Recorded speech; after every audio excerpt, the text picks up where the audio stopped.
Please নিজের ছেলেমেয়ের আবদারগুলো একটু বুঝে শুনে মেটান। আইফোন চাইলো, কিনে দিলেন।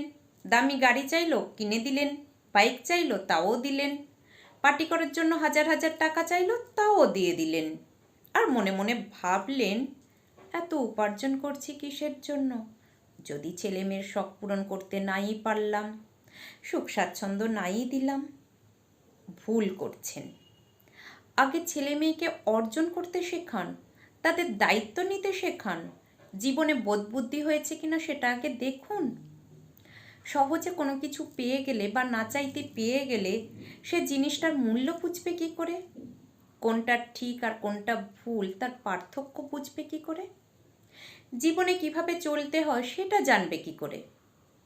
দামি গাড়ি, দামি বাইক নিয়ে যেসব তরুণরা এই শহরের রাস্তায় বেপরোয়া গতিতে ছুটে বেড়াচ্ছে, তাদের যতটা না দোষ আছে, সব থেকে বেশি দোষ তার বাবা মায়েদের। ছেলে পার্টি করতে চাইলো বলে ছেলের হাতে হাজার হাজার টাকা তুলে দিলেন। ছেলেকে গাড়ির চাবি দেওয়ার আগে শেখালেন না, বাবা মদ্যপ অবস্থায় গাড়ি চালিও না, ওভার স্পিড করো না, রেসারেসি করো না।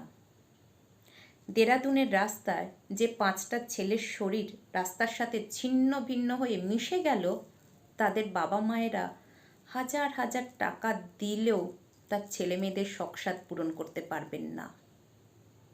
তাই বলছি, সতর্ক হন। কিছুদিন আগে পেপারে পড়লাম, একটা ছেলে তার বাবাকে বাইক চেয়েছিল।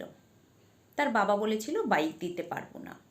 ছেলেটা ভয় দেখালো, বলল আত্মহত্যা করব। সেই ভয়ে বাবা তাকে বাইক কিনে দিল। যেদিন বাইকের চাবিকাঠিটা তার হাতে দিল, সেই দিনই ছেলেটা অ্যাক্সিডেন্টে মারা গেল। তাই বলছি, এখন থেকে নিজের বিচার বুদ্ধিকে কাজে লাগান। আপনার অতিরিক্ত ভালোবাসা আপনার ভালোবাসার মানুষটার যেন মৃত্যুর কারণ না হয়ে দাঁড়ায়।